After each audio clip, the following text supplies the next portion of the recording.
Morning class maths के अंदर कल सिंप्लीफिकेशन के बारे में पढ़ा था। सिंप्लीफिकेशन में बॉडमास के फॉर्मूले के बारे में हमने डिस्कस किया।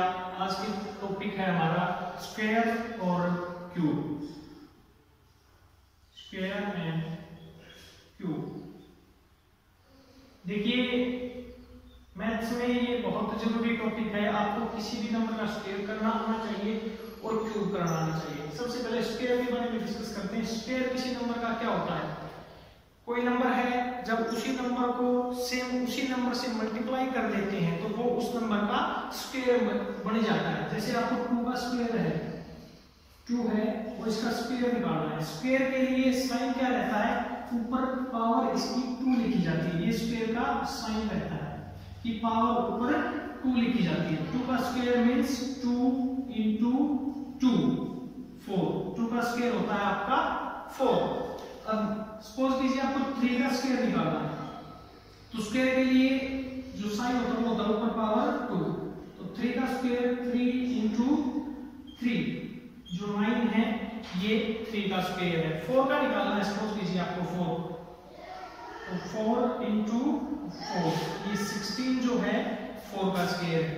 5 के लिए 5 into 5 जो 25 आया आपका, ये 25 का स्क्वायर है। अब इसका अपोजिट स्क्वायर रूट बोला जाता है। उसको क्या बोला जाता है? Square root. जैसे कि भाई 9 का स्क्वायर रूट है, तो स्क्वायर रूट को इस निशान से दिखाया जाता है। ये जो साइन है, ये साइन है स्क्वायर रूट के लिए, इस साइन को।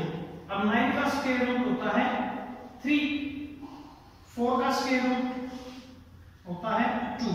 अब कोई बोल दे कि भाई 5 का स्क्वायर रूट क्या होता है? 5 का कुछ नहीं होता भाई, एक पूरा नंबर होता ही नहीं, नेचुरल नंबर होता ही नहीं। रीजन क्योंकि 5 किसी का स्क्वायर ही नहीं है। तो स्क्वायर नंबर ही 5 नहीं है, तो स्क्वायर रूट क्या होगा?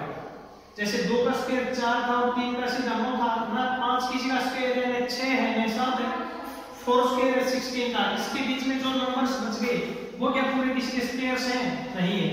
इसलिए कोई कंफ्यूजन नहीं होना है। आपको कोई नंबर दिया, उसका स्क्वायर निकालना है, मींस उस नंबर को उसी नंबर से मल्टीप्लाई कीजिए, आपका स्क्वायर आ जाएगा। 6 का स्क्वायर आपने निकालना है, सपोज कीजिए, तो 6 into 6 यानी 36 जब आया तो ये 36 इस 6 का स्क्वायर आया। स्क्वायर रूट निकालने के लिए एक तरीका है, कोई नंबर आपको दे दे उसका स्क्वायर रूट निकालना हो। स्क्वायर के लिए सीधा यही है कि जिस नंबर का स्क्वायर निकालना है उस नंबर को उसी नंबर से मल्टीप्लाई करनी है। ऐसे में आपका स्क्वायर आएगा।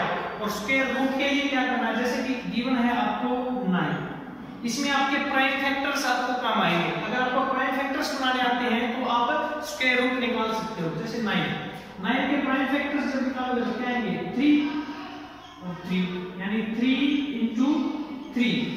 तो ये जो 3 है, एक नंबर की उसी नंबर से मल्टीप्लाई करते हैं तभी तो स्क्वायर बनता है। यानी 3 की और 3 की करके तभी 9 बन रहा है ना। तो स्क्वायर रूट क्या बना? 3। 25 भी बना आपको। चलो कोई और नंबर ले लिया, मैंने ले लिया 49। इसके आप प्राइम फैक्टर्स कीजिए। प्राइम फैक्टर्स क्या आएंगे? 7 into 7 49, तो 7 into 7 मींस इस नंबर को इसी नंबर से मल्टीप्लाई किया तभी तो 49 आया। तो भाई 7 इसका 49 का स्क्वायर रूट आ गया। इसको ऐसे दिखाएंगे, इसका स्क्वायर रूट का ये साइन इक्वल टू 7। और अगर स्क्वायर दिखाना है तो 7 इसके ऊपर में 2 इसका साइन इक्वल टू 49। इसको स्क्वायर को ऐसे दिखाते हैं, स्क्वायर रूट को ऐसे दिखाते हैं। और बड़ी संख्या को आपको देनी है, ये मान लो आपको 625 एक नंबर दे दिया, आपके पास एक नंबर दिया आपको 625, इसका आपने निकालना है स्क्वायर। तो 625 into 625 बहुत ऊपर तक है, आपके सिलेबस तक नहीं आता इतना। स्क्वायर रूट के लिए ये आ जाता है। तो आपको प्राइम फैक्टर्स करने आने जरूरी है। 2 से डिविजिबल नहीं है, यूनिट प्लेस पे 2 नहीं है, 4 नहीं है, 6 नहीं है, 8 नहीं है, 0 भी नहीं है। 3 से है क्या? 5 और 2 को जोड़ेंगे 7, 7 और 6 को 13। 3 से भी डिविजिबल नहीं है, 4 से भी नहीं है, 5 से डिविजिबल है क्योंकि यूनिट प्लेस पे 5 है। 5 1 जा 5, 5 2 जा 10 और 5 5 जा 25 बराबर 5 2 जा 10। तो इसके प्राइम फैक्टर्स क्या आए? 5 into 5 into 5 into 5 4 बार है तो 25 into 25 is equal to 625। यही आया ना, 5 into 5 25, 5 into 5 25, तो 625 आ गया। मीन्स इसका स्क्वायर रूट क्या हुआ? 625 का स्क्वायर रूट क्या हुआ? 25। बहुत जल्दी सीखने के लिए कुछ नंबर्स के स्क्वायर्स और स्क्वायर रूट्स आप याद कर सकते हैं।